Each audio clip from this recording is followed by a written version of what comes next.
বন্ধুরা, চীন ভেবেছিল তার পড়শি দেশকে ধমকিয়ে রাখবে। চীন ভেবেছিল তাদের বড় বড় পরিযোজনার মাধ্যমে তাদের আশেপাশের পড়শি দেশকে দাবিয়ে রাখবে। চীন তো এটাও ভেবেছিল বিশ্বের সবথেকে বড় নৌসেনাকে বানিয়ে সমুদ্রে তাদের প্রভুত্বকে বাড়িয়ে দেবে। কিন্তু এখন চীনের এই সবকিছু চেষ্টা এখন চীনের জন্য ভারী পড়ে গেছে। কেননা বন্ধুরা, চীনের পড়শি দেশ এখন চীনের খেলাফ নিজেদের ক্ষমতাকে বাড়ানো শুরু করেছে।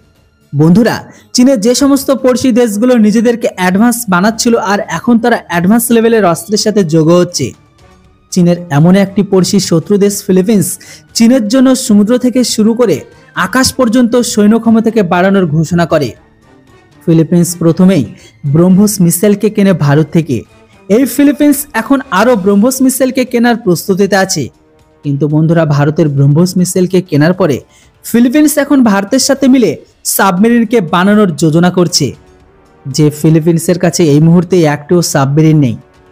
কিন্তু বর্তমান দিনে চীনের আসন্ন বিপদকে মাথায় রেখে ফিলিপিন্সের সাবমেরিনের প্রয়োজন অনুভব করছে তারা।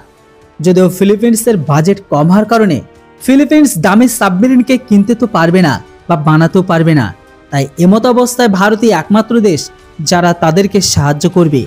তাই এখন ফিলিপিন্স ভারত থেকে ব্রহ্মোসকে নেয়ার পরে আমেরিকা থেকে তাদের ব্রহ্মাস্ত্রকে চাইছে। আসলে বন্ধুরা, ফিলিপিন্স তাদের বায়ুসেনার ক্ষমতাতে বাড়ানোর জন্য আমেরিকা থেকে F-16 ফাইটার জেটকে কেনার প্রস্তুতি করছে। তাই এমত অবস্থায় চীনের পড়শি দেশগুলো তাদের ক্ষমতা বাড়ানোতে চীনের চিন্তা এখন অনেক গুণ বেড়ে যাচ্ছে।